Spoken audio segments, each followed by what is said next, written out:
വിവിധ വികാരങ്ങളാണ് മനുഷ്യനെ ജീവിക്കാൻ പ്രേരിപ്പിക്കുന്നത്. ദേഷ്യവും ഭയവും സ്നേഹവും ധൈര്യവും അങ്ങനെ എല്ലാ വികാരങ്ങളും നമ്മുടെ ജീവിതത്തിൽ ഉണ്ടായാൽ മാത്രമേ ജീവിതം ഭംഗിയായി മുന്നോട്ട് പോകുകയുള്ളൂ.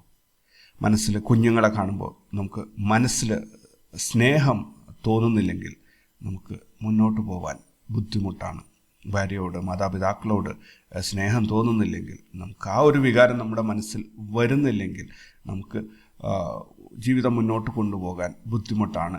പണം സമ്പാദിക്കുന്ന കാര്യത്തിൽ ഒരു ആത്മാർത്ഥമായ ഒരു തീരുമാനമെടുക്കാൻ നിങ്ങൾക്ക്, അല്ലെങ്കിൽ അതിനോടൊരു ഇഷ്ടം നിങ്ങൾക്ക് തോന്നുന്നില്ലെങ്കിൽ നിങ്ങൾക്ക് മുന്നോട്ട് ജീവിതം ബുദ്ധിമുട്ടാവും. അങ്ങനെ ഓരോ കാര്യങ്ങളോടും നിങ്ങൾക്ക് രോഗങ്ങളോട് വെറുപ്പ് തോന്നുന്നില്ലെങ്കിൽ, അല്ലെങ്കിൽ അതിനോടൊരു താല്പര്യക്കുറവ് തോന്നുന്നില്ലെങ്കിൽ ജീവിതം മുന്നോട്ട് പോകാൻ ബുദ്ധിമുട്ടാണ്. അങ്ങനെ നമ്മുടെ ദേഷ്യം, സ്നേഹം ഇങ്ങനെ പറയുന്ന എല്ലാ വികാരങ്ങളും നമ്മുടെ ജീവിതത്തിൽ ഉണ്ടെങ്കിൽ മാത്രമേ നമ്മുടെ ജീവിതം മനോഹരമായി മുന്നോട്ട് പോവുകയുള്ളൂ. അല്ലെങ്കിൽ വെറും ഒരു മെഷീൻ വർക്ക് ചെയ്യുന്ന രീതിയിലായിരിക്കും നമ്മുടെ ജീവിതം മുന്നോട്ട് പോവുക. അതുകൊണ്ട് എവിടെയും എത്താൻ സാധിക്കില്ല, അദ്ദേഹത്തിൻ്റെ ജീവിതത്തിൽ ഒന്നും തന്നെ ചെയ്യാനും സാധിക്കില്ല. ഇമോഷൻസാണ് നമ്മളുടെ, അല്ലെങ്കിൽ നമ്മുടെ വികാരങ്ങളാണ് നമ്മുടെ ജീവിതത്തെ മുന്നോട്ട് നമ്മളെ ജീവിക്കാൻ പ്രേരിപ്പിക്കുന്നത്. ഈ വികാരങ്ങൾ, ഇമോഷൻസാണ് ഓരോ സമയത്ത് ഓരോ സിറ്റുവേഷൻസിലും, അതും കുറച്ച് കാലത്തേക്ക് അല്ലെങ്കിൽ ദീർഘകാലത്തേക്ക് വരുന്ന ചില ആൾക്കാരോട് നമുക്കൊരു വെറുപ്പ് എപ്പോഴും ഉണ്ടാവും. ചില ആൾക്കാരോടൊരു മത്സരബുദ്ധി ഉണ്ടാവും. ആ മത്സരബുദ്ധി ഉണ്ടെങ്കിൽ അവരെക്കാൾ മുന്നേ പോകണമെന്ന തീരുമാനത്തിൽ നമ്മൾ പല കാര്യങ്ങളും ചെയ്തു കൂട്ടും. ചിലപ്പോഴൊക്കെ അത് ശരിയായി വന്നേക്കാം, അല്ലെങ്കിൽ ചിലപ്പോഴൊക്കെ അത് പരാജയപ്പെട്ടു പോകും. ചില സമയത്ത് നമുക്ക് പെട്ടെന്ന് എന്തെങ്കിലും ഒരു കാര്യം കാണുമ്പോൾ നമുക്ക് അതിനോടൊരു വെറുപ്പ് തോന്നും. അത് ആ ഒരു മൊമെൻറ്റ് കഴിഞ്ഞാൽ അതങ്ങ് പോയിട്ടുണ്ടാവും. പിന്നീട് ഇവിടെയൊക്കെ എന്താ പറയുക, ജീവിതം, വികാരങ്ങൾ ജീവിതത്തെ മനോഹരമാക്കുന്നുണ്ടെങ്കിലും അതൊരു ലക്ഷ്യത്തിലേക്ക് എത്താൻ നമ്മളെ സഹായിക്കില്ല. ഇപ്പോൾ ഒരാളോട് നമുക്കൊരു വെറുപ്പുണ്ടെങ്കിൽ അയാളെ ജയിക്കണം എന്നതായിരിക്കും നമ്മുടെ മനസ്സിൽ വരുന്ന ഒരേ ഒരു ചിന്ത. ഒരിക്കലും നമുക്ക് നമ്മുടേതായ ഒരു ലക്ഷ്യത്തിലേക്ക് എത്തണം എന്നായിരിക്കില്ല അത്. ആ ഒരു ഇമോഷൻ നമുക്കവിടെ നമ്മുടെ ഇമോഷൻ കറക്റ്റാണ് എന്ന് പ്രൂവ് ചെയ്യാൻ മാത്രമായിരിക്കും നമ്മുടെ ബുദ്ധി ശ്രമിക്കുന്നത്. ഓക്കെ, അതുകൊണ്ട് തന്നെ നമുക്കൊരു ലക്ഷ്യത്തിലേക്ക് എത്താൻ വേണ്ടി അത് സാധിക്കില്ല. സിംപ്ലി പറയാം, ട്രേഡേഴ്സിൻ്റെ ജീവിതത്തിലേക്ക് വരികയാണെങ്കിൽ ഒരു ദിവസത്തെ ഒരു ട്രേഡിങ്ങിൽ ലോസ് വന്നു കഴിഞ്ഞാൽ അവർക്ക് അവിടെ ഒരു റിവെഞ്ച് വരും. നമുക്ക് പ്രോഫിറ്റ് കിട്ടിയിട്ട് അത് നഷ്ടപ്പെട്ട് കഴിഞ്ഞാലാണ് ഇത് കൂടുതലുണ്ടാവുക. നമ്മൾ പ്രോഫിറ്റ് എടുത്തു, അത് പെട്ടെന്ന് അടുത്ത ട്രേഡിൽ നഷ്ടപ്പെട്ടു പോയാൽ നമുക്കൊരു തോന്നലുണ്ടാവും, എനിക്ക് ആ പോയത് തിരിച്ചു പിടിക്കണം എന്നത്. നമ്മളവിടെ ആകെ ചെയ്യുക, പോയത് തിരിച്ചു പിടിക്കാൻ എന്തൊക്കെയോ ചെയ്യും. അവിടെ ഒരു കൃത്യമായിട്ട് നമ്മൾ പ്രോഫിറ്റിലെത്താൻ വേണ്ടിയിട്ടൊന്നും കാര്യങ്ങളല്ല ചെയ്യുക, പോയത് എങ്ങനെയും തിരിച്ചു പിടിക്കണം എന്ന രീതിയിൽ നമ്മൾ എന്തെങ്കിലുമൊക്കെ ചെയ്തിട്ട് കൂടുതൽ നഷ്ടങ്ങൾ വരുത്തും. അപ്പോൾ നമ്മളുടെ ഒരു ലക്ഷ്യത്തിലേക്ക് എത്താൻ വേണ്ടിയല്ല ഈ ഇമോഷൻസ് നമ്മളെ സഹായിക്കുന്നത്. നമ്മുടെ ജീവിതം മനോഹരമായിട്ട് എന്താ പറയുക, നല്ല രീതിയിൽ ഫ്ലേവർ ചെയ്യാൻ വേണ്ടിയിട്ടാണ് ഈ ഇമോഷൻസ് നമ്മളെ കൂടെ ഉള്ളത്. സോ ഇമോഷൻസിൻ്റെ പുറകെ പോയാൽ നമുക്ക് ലക്ഷ്യത്തിൽ എത്താൻ സാധിക്കില്ല. നമ്മുടെ ബുദ്ധി ഉപയോഗിച്ചിട്ട് വികാരങ്ങളെ, ഇമോഷൻസിനെ നിയന്ത്രിക്കാൻ സാധിക്കുമ്പോഴാണ് നമുക്ക് വിജയം വന്നു ചേരുന്നത്. പല ട്രേഡർമാരും പല സാഹചര്യങ്ങളിലും ഈ വിവേകബുദ്ധി എന്ന് പറയുന്ന സാധനമുണ്ട്, നമ്മുടെ കോമൺ സെൻസ്, അത് ഇമോഷൻസിന് പണയം വയ്ക്കും.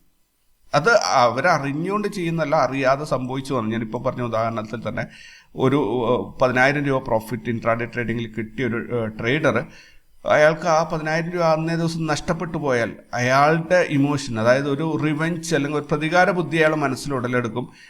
പിന്നെ അയാളുടെ സാമാന്യ ബുദ്ധി അവിടെ മിണ്ടാതിരിക്കും, നോക്കിയിരിക്കും. ഈ പ്രതികാര ബുദ്ധിയാണ് പിന്നെ വർക്ക് ചെയ്യുക. അതോടുകൂടി അയാൾക്ക് കൂടുതൽ അബദ്ധങ്ങളിലേക്ക് അയാൾ ചെന്ന് ചാടും, പലപ്പോഴും പല പ്രശ്നങ്ങളും ചെന്ന് ചാടും. അപ്പോൾ എപ്പോഴും നമ്മൾ സാമാന്യ ബുദ്ധിക്ക് പ്രയോറിറ്റി കൊടുക്കണം, അതിനെ മുകളിൽ നിർത്തണം. അതിൻ്റെ തീരുമാനങ്ങൾ, അത് ചിലപ്പോൾ ഈ എന്താ പറയുക, പല സമയത്തും അത് പാവമാണ്, സൈഡിൽ മാറി നിൽക്കും. പ്രതികാര ബുദ്ധി നന്നായിട്ട് വർക്ക് ചെയ്യുമ്പോൾ സാമാന്യ ബുദ്ധി പേടിച്ചിട്ട് മാറി നിൽക്കും. അതിന് അവസരം കൊടുക്കരുത്. സാമാന്യ ബുദ്ധിയുടെ തീരുമാനങ്ങൾക്ക് ഇമ്പോർട്ടൻസ് കൊടുക്കുക. അങ്ങനെ ചെയ്തു തുടങ്ങുമ്പോൾ നിങ്ങൾക്ക് നിങ്ങളുടെ ലക്ഷ്യത്തിലേക്ക് എത്താൻ സാധിക്കും. ഈ വിവേകബുദ്ധി വികാരത്തിന് പണയം വെച്ച് കഴിഞ്ഞാൽ അവർക്ക് പരാജയം ആണ് ഉണ്ടാവുക, വിജയം ഉണ്ടാവില്ല. വിവേകം വികാരത്തെ നിയന്ത്രിക്കുന്ന സാഹചര്യമാണ് ട്രേഡിന് ഉണ്ടായിരിക്കേണ്ടത്. അതിലൂടെ മാത്രമേ അയാൾക്ക് വിജയം നേടാൻ സാധിക്കുള്ളൂ. എന്ന് വെച്ച് നമുക്ക് എപ്പോഴും വികാരത്തെ അടിച്ചമർത്തണം എന്നല്ല. നമ്മൾ ഇഷ്ടപ്പെടുന്ന, നമ്മളെ പ്രേമിക്കുന്ന, നമ്മളെ സ്നേഹിക്കുന്ന ആൾക്കാരെ കണ്ടു കഴിഞ്ഞാൽ അവരോട് പരമാവധി സ്നേഹം നമ്മൾ പ്രകടിപ്പിക്കണം, അതിലെല്ലാം ചെയ്യണം. പക്ഷേ ആവശ്യമായ സാഹചര്യങ്ങളിൽ നമ്മുടെ സാമാന്യ ബുദ്ധി ഉപയോഗിച്ചിട്ട് ഈ ഇമോഷൻസിനെ നമുക്ക് നിയന്ത്രിക്കാൻ സാധിക്കണം എന്നുള്ളതാണ് ഞാൻ ഈ പറഞ്ഞതിൻ്റെ പൊരുൾ. ഗുഡ് മോർണിംഗ് ട്രേഡേഴ്സ് അരീനയുടെ പ്രീ മാർക്കറ്റ് റിപ്പോർട്ടിലേക്ക് ഏവർക്കും സ്വാഗതം. നിങ്ങളോടൊപ്പം ഞാൻ റഷീദ് തായ്ലാർ. ഇന്ന് 2024 ജൂൺ 25 ചൊവ്വാഴ്ച ഫിൻനിഫ്റ്റിയുടെ എക്സ്പയറി ദിവസമാണ്. നോക്കാം ഇന്നത്തെ മാർക്കറ്റ് ഹൈലൈറ്റ്സ് എന്തൊക്കെയാണ് എന്നുള്ളത്.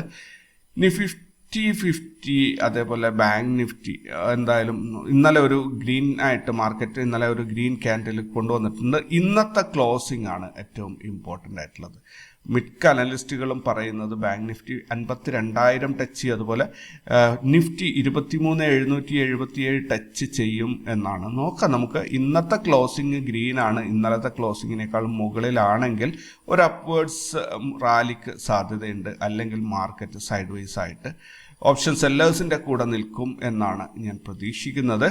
ദെൻ നിങ്ങൾ ഇന്നലത്തെ ന്യൂസ് ശ്രദ്ധിച്ചവർക്കറിയാം, ക്വാന്റ് എന്ന കമ്പനിയിൽ സെബിയുടെ റെയ്ഡ് നടക്കുന്നുണ്ട്. അപ്പോൾ ക്വാന്റിൻ്റെ അവരെ ഒരു മ്യൂച്വൽ ഫണ്ട് കമ്പനിയാണ്. അവർ 178 വെറൈറ്റി സ്റ്റോക്കുകളിൽ അവർ നിക്ഷേപിച്ചിട്ടുണ്ട്.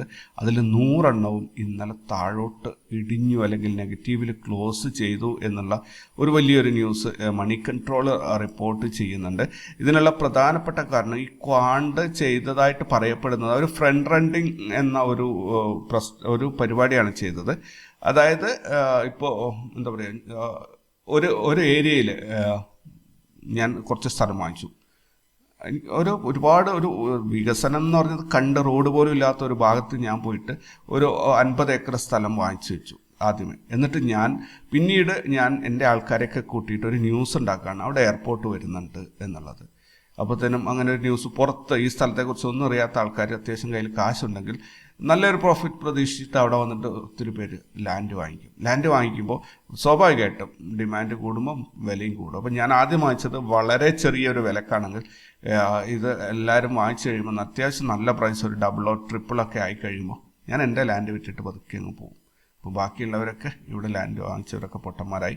പതുക്കെ അവർ സത്യം തിരിച്ചറിയും. ഇപ്പോൾ പതുക്കെ അവരുടെ നഷ്ടം ബുക്ക് ചെയ്തിട്ട് അവർ പോകാൻ തുടങ്ങും. ചെറിയ വിലക്ക് വിറ്റിട്ട് അവർ ഒഴിവാക്കാൻ തുടങ്ങും. ഇതാണ് അതായത് നമ്മൾ കാര്യങ്ങൾ നമുക്ക് അനുകൂലമായ രീതിയിലെല്ലാം സെറ്റ് ചെയ്തതിന് ശേഷം അതിലേക്ക് മറ്റുള്ളവരെ കൂടി എത്തിച്ചിട്ട് ആ മാർക്കറ്റിനെ പൊക്കിക്കൊണ്ടുവരുന്ന പരിപാടിയാണ് നോർമലി ഫ്രണ്ട് റണ്ണിങ് എന്ന് പറയുന്നത്. ഇപ്പോൾ TV ചാനലിൽ നിങ്ങൾ മുൻപ് കേട്ടിട്ടുണ്ടാവും, ഒരു TV ചാനൽ അവതാരകനെ അറസ്റ്റ് ചെയ്തിരുന്നു. കാരണം അങ്ങേര് ചെറിയ പെന്നി സ്റ്റോക്കുകളിൽ പോയിട്ട് ആദ്യമേ കോടികൾ അങ്ങ് നിക്ഷേപിക്കും. എന്നിട്ട് ചാനലിൽ വന്നിരുന്നിട്ട് പറയും ആ കമ്പനി ഭയങ്കര ഉഷാറാണ്, പെട്ടെന്ന് പൊങ്ങി വരും എന്നൊക്കെ പറയും. അത് കേട്ട് ജനങ്ങളൊക്കെ വാങ്ങിക്കും. 15-20 ഇരട്ടിയാണ് അയാൾ അങ്ങനെ ഫ്രണ്ട് റണ്ണിങ്ങിലൂടെ കാശുണ്ടാക്കിയത്. ഫൈനലി അദ്ദേഹത്തെ അറസ്റ്റ് ചെയ്തു. ചാനലിൻ്റെ ആളിൻ്റെ പേരൊന്നും ഞാൻ പറയുന്നില്ല. സോ നിങ്ങൾ വായിച്ചിട്ടുണ്ടാവും. 2022, 21, 22 കാലഘട്ടത്തിലുള്ള മാർക്കറ്റിലുള്ള ആൾക്കാർക്ക് ഏകദേശം ഒരു ധാരണയുണ്ടാവും. റൈറ്റ്. അപ്പോൾ ക്വാണ്ടിൻ്റെ ഇപ്പം അങ്ങനെ വലിയൊരു പ്രശ്നമാണത്. മണി കൺട്രോൾ മാത്രമാണ് അത് റിപ്പോർട്ട് ചെയ്യുന്നുള്ളത്, മറ്റ് മീഡിയാസ് ഒന്നും റിപ്പോർട്ട് ചെയ്യുന്നില്ല എന്നുള്ളതാണ്. ഇൻട്രാഡേ ചെയ്യുന്നവർക്ക് സ്റ്റോക്കുകൾ നോക്കുകയാണെങ്കിൽ Prestige Estates, RBL bank, Borosil, Amararaja energy, Shalby, then AU small finance bank, Zee entertainments, Satin credit care network, craftsman automation, Muthoot capital service, ഇത്രയും സ്റ്റോക്കുകൾ നിങ്ങൾക്ക് പരിഗണിക്കാവുന്നതാണ് സ്റ്റോക്കുകളിൽ ഇൻട്രാഡേ ചെയ്യുന്നവർക്ക്. അമരരാജ ബാറ്ററീസ് അവർ ഒരു GIB എനർജി എക്സ് എന്നുള്ള കമ്പനിയായിട്ട് ഇത് സൈൻ ചെയ്തിട്ടുണ്ട്. ലിഥിയം അയൺ ബാറ്ററീസിൻ്റെ ടെക്നോളജിക്ക് വേണ്ടിയിട്ടാണ്. ഇപ്പോൾ എന്തായാലും അമരരാജ ബാറ്ററീസിനെ കുറിച്ച് പറയുകയാണെങ്കിൽ ഇപ്പോൾ തെലങ്കാനയിലെ മുഖ്യമന്ത്രി കൺഫേം ആയത് മുതൽ മാർക്കറ്റിൽ കുതിച്ചു കയറ്റമാണ് നടത്തുന്നത്. രാഷ്ട്രീയപരമായിട്ട് നല്ല ബന്ധമുള്ള ഒരു സ്റ്റോക്കാണത്. സോ അത് നല്ല രീതിയിൽ കയറി പോകുന്നുണ്ട്. നോക്കാം എത്ര വരെ പോകും എന്നുള്ളത്. ഗ്ലോബൽ മാർക്കറ്റിലേക്ക് വരികയാണെങ്കിൽ US മാർക്കറ്റ് ക്ലോസ് ചെയ്തിരിക്കുന്ന ഒരു മിക്സ്ഡ് ആയിട്ടുള്ള റെസ്പോൺസാണ്. യൂറോപ്യൻ മാർക്കറ്റ് ക്ലിയർലി ബുള്ളിഷ് ആയിട്ടാണ് ഇന്നലെ ക്ലോസ് ചെയ്തിട്ടുള്ളത്. ഇനി ഏഷ്യൻ മാർക്കറ്റിലേക്ക് മറ്റ് മാർക്കറ്റുകൾ നോക്കുകയാണെങ്കിൽ നിക്കി, ഹാങ്സങ്, ഷങ്കായ് കമ്പോസിറ്റ് ഇതെല്ലാം റെഡിലാണ്. STIയും കോസ്പിയും ഗ്രീനിലുമാണ് പോയിക്കൊണ്ടിരിക്കുന്നത്. ഒരു മിക്സ്ഡ് ആയിട്ടുള്ള response. European market clearly bullish ആണ്. ഇനി ഇന്ത്യൻ മാർക്കറ്റ് ഗിഫ്റ്റ് നിഫ്റ്റിയിലേക്ക് വരികയാണെങ്കിൽ ഗിഫ്റ്റ് നിഫ്റ്റി ഇന്നലെ ക്ലോസ് ചെയ്തത് 23,592 ഇന്ന് ഓപ്പൺ ആയത് 23,571 20 പോയിന്റിന്റെ ഒരു ഗ്യാപ് ഡൗൺ ഓപ്പണിംഗ് ആയിരുന്നു. ഇന്നത്തെ ഡേ ഹൈ 593 വരെ പോയി, അതേപോലെ 565 വരെ ഡേ ലോയും പോയിട്ടുണ്ട്. അതിൻ്റെ ഇടയിലാണ് കറൻ്റ്ലി ട്രേഡിംഗ് നടക്കുന്നത്. 23,565 ഇപ്പോൾ ഉള്ള പ്രൈസാണ് ഇന്നത്തെ ഡേ ലോ. അതായത് മാർക്കറ്റ് ഗ്യാപ് ഡൗൺ ഓപ്പണിങ്ങിൽ താഴോട്ട് പോകുന്ന ഒരു കാഴ്ചയാണ് നമുക്ക് കാണാൻ സാധിക്കുന്നത്. ഇന്ത്യൻ മാർക്കറ്റിൽ എങ്ങനെ വരും എന്നുള്ളത് ഒരു ഏതാനും മണിക്കൂർ കഴിഞ്ഞാൽ നമുക്ക് അറിയാൻ സാധിക്കും. ദെൻ ഇന്നത്തെ ഗ്ലോബൽ ഇവൻസിലേക്ക് പോവുകയാണെങ്കിൽ Japan 20-year JGB option, Spain PPI year on year, USA money supply, USA house price index year on year, USA CB consumer confidence, ഇത്രയും ഇവൻറ്റുകളാണ് ഇന്ന് വരാനുള്ളത്. ഇന്നത്തെ റിസൾട്ട് വരാനുള്ള company supreme infrastructure India, ace men engineering works limited, ഇത്രയും 2 കമ്പനികൾ. എനിക്ക് തോന്നുന്നത് ഇത് പെന്നി സ്റ്റോക്കുകളാണെന്ന് തോന്നുന്നു. F&O ബാനിൽ വന്നിരിക്കുന്നത് Balram Chini mills, Chambal fertilisers, GNFC, granules, Indus towers, PEL, PNB, SAIL, ഇത്രയും സ്റ്റോക്കുകളാണ് ഇന്നത്തെ F&O ബാനിൽ വന്നിരിക്കുന്നത്. ഇൻസ്റ്റിറ്റ്യൂഷണൽ ആക്ടിവിറ്റീസ് ഇന്നലത്തേത് നോക്കുകയാണെങ്കിൽ ഫോറിൻ ഇൻസ്റ്റിറ്റ്യൂഷൻസ് 13,720 കോടിയുടെ ബൈങ്ങും 14,374 കോടിയുടെ സെല്ലിങ്ങും നടത്തിയത് വഴി 653 കോടിയുടെ നെറ്റ് സെല്ലിംഗ് ആണ് കാഴ്ചവെച്ചത്. ഡൊമസ്റ്റിക് ഇൻസ്റ്റിറ്റ്യൂഷൻസ് 11,251 കോടിയുടെ ബൈങ്ങും 12,071 കോടിയുടെ സെല്ലിങ്ങും നടത്തിയത് വഴി 820 കോടിയുടെ നെറ്റ് സെല്ലിംഗ് ആണ് കാഴ്ചവെച്ചത്. ഓൾ ടുഗദർ 1,474 കോടിയുടെ സെല്ലിംഗ് ആണ് ഇന്നലെ നടന്നിട്ടുള്ളത്. ഈ മാസം ഇതുവരെയായിട്ട് ഫോറിൻ ഇൻസ്റ്റിറ്റ്യൂഷൻസ് സെല്ലിംഗ് തന്നെയാണ് 3,238 കോടിയുടേത്. ഡൊമസ്റ്റിക് ഇൻസ്റ്റിറ്റ്യൂഷൻസ് 20,626 കോടിയുടെ ബൈങ് നടത്തിയിട്ടുണ്ട്. മൊത്തത്തിൽ 17,387 കോടിയുടെ ബൈങ് ആണ് ഇന്ത്യൻ മാർക്കറ്റിലെ ഇൻസ്റ്റിറ്റ്യൂഷൻസിൻ്റെ ഭാഗത്തു നിന്ന് നടന്നിട്ടുള്ളത്. ഇന്നലത്തെ മാർക്കറ്റ് ഒന്ന് ഓടിച്ച് നോക്കുകയാണെങ്കിൽ നിഫ്റ്റി ഇന്നലെ 23,382 ഓപ്പണായി, എന്നിട്ട് 155 പോയിന്റ് ലാഭത്തിൽ 23,538 ക്ലോസ് ചെയ്തിട്ടുണ്ട്. 23,500 എന്നുള്ളത് എല്ലാ അനലിസ്റ്റുകളും പറയുന്ന വളരെ ക്രിറ്റിക്കലായിട്ടുള്ള ഒരു ലെവലാണ്. അപ്പോൾ 500-ന്റെ മുകളിൽ ഇന്നലെ ക്ലോസ് ചെയ്തു എന്നുള്ളത് വളരെ പ്രതീക്ഷ നൽകുന്ന ഒരു കാര്യമാണ്. ദെൻ കഴിഞ്ഞ 5 ദിവസം കൊണ്ട് നിഫ്റ്റിക്ക് 33 പോയിന്റിൻ്റെ നഷ്ടമാണ് ഉണ്ടായിരിക്കുന്നത്. എന്നാൽ അതേ സമയത്ത് ജൂൺ മാസത്തിൽ 200 പോയിന്റിൻ്റെ ഒരു ഗ്രോത്താണ് നിഫ്റ്റിക്ക് കിട്ടിയിരിക്കുന്നത്, 0.86%. ഇന്നലെ നോർമൽ CPR ആയിരുന്നു പ്രൈസ് ആക്ഷൻ, അതിനെ ക്രോസ് ചെയ്തിട്ടുണ്ട്. ഇന്നും നോർമൽ CPR ആണ്, അതിനെക്കുറിച്ച് പ്രത്യേകിച്ച് വിശേഷങ്ങളൊന്നുമില്ല. ഇന്ത്യ വിക്സ് ഇന്ന് സ്റ്റാർട്ട് ചെയ്യാൻ പോകുന്നത് 14.06 പുട്ട് കോൾ റേഷ്യോ നിഫ്റ്റിയുടേത് 1.04 ആണ്. ഇതൊരു പരിധിവരെ ബുള്ളിഷാണ് എന്ന് പറയാം. ഹയസ്റ്റ് കോൾ റേറ്റിംഗ് വന്നിട്ടുള്ള 24,000-ലാണ്. 1,38,00,000 കോളാണ് റൈറ്റ് ചെയ്തിട്ടുള്ളത്. അതേസമയത്ത് ഹയസ്റ്റ് പുട്ട് റേറ്റിംഗ് ഉള്ളത് 80 ലക്ഷം മാത്രമാണ്, അത് 23,500-ലാണ്. കോൾ റേറ്റിംഗ് ആണ് കൂടുതലുള്ളത്. മാർക്കറ്റിനെ താഴോട്ട് ഇറക്കാനായിരിക്കും ഓപ്ഷൻ സെല്ലേഴ്സ് ചിന്തിക്കുന്നതെന്ന് തോന്നുന്നു. ബാങ്ക് നിഫ്റ്റി ഇന്നലെ 423 പോയിന്റ് ഗെയിൻ ആണ് ഉണ്ടായിരുന്നത്. ഫിൻ നിഫ്റ്റിയിൽ 237 പോയിന്റിന്റെ ഗെയിൻ കിട്ടി. സെൻസെക്സ് 455 പോയിന്റിന്റെ ഗെയിനാണ്. അതേപോലെ മിഡ് ക്യാപ്പിൽ 167 പോയിന്റിന്റെ ഒരു ഗെയിനാണ് ഇന്നലെ ഉണ്ടായിട്ടുള്ളത്. സോ ഇന്ന് ഫിൻ നിഫ്റ്റിയുടെ എക്സ്പയറി ആണ്. ഫിൻ നിഫ്റ്റിയുടെ എക്സ്പയറി നോക്കുകയാണെങ്കിൽ റാസ് ലെവൽസിന്റെ പ്രിഡിക്ഷൻ നോക്കുകയാണെങ്കിൽ റാസ് ലെവൽസ് പറയുന്നത് ഇന്നലത്തെ ഡേ ഹൈനേക്കാളും മുകളിലായിരിക്കും ഇന്നത്തെ ഡേ ഹൈ, അതുപോലെ ഇന്നലത്തെ ഡേ ലോനേക്കാളും മുകളിലായിരിക്കും ഇന്നത്തെ ഡേ ലോ. അതായത് ഇന്നലെ പോയ റേഞ്ചിനേക്കാളും മുകളിലാണ് ഇന്ന് ട്രേഡിംഗ് നടക്കുക എന്നാണ് റാസ് ലെവൽസ് പറയുന്നത്. സോ ഹോപ്പ്ഫുള്ളി മാർക്കറ്റ് ഒരു അപ്വേർഡ് മൂവ്മെന്റ് തരും എന്ന് നമുക്ക് പ്രതീക്ഷിക്കാം. ഗിഫ്റ്റ് നിഫ്റ്റി ആണെങ്കിൽ താഴോട്ടുള്ളൊരു മൂവ്മെന്റ് ആണ് ഇപ്പോൾ കാണിച്ചിട്ടുള്ളത്. ബട്ട് ഇവിടെ ഇത് ഫിനാൻസ് ഇൻഡെക്സ് ആണ്, സോ ഇത് മുകളിലോട്ട് കയറും എന്നാണ് റാസ് ലെവൽസ് പറയുന്നത്. പൂർണ്ണമായി ശരിയാകണം എന്നില്ല.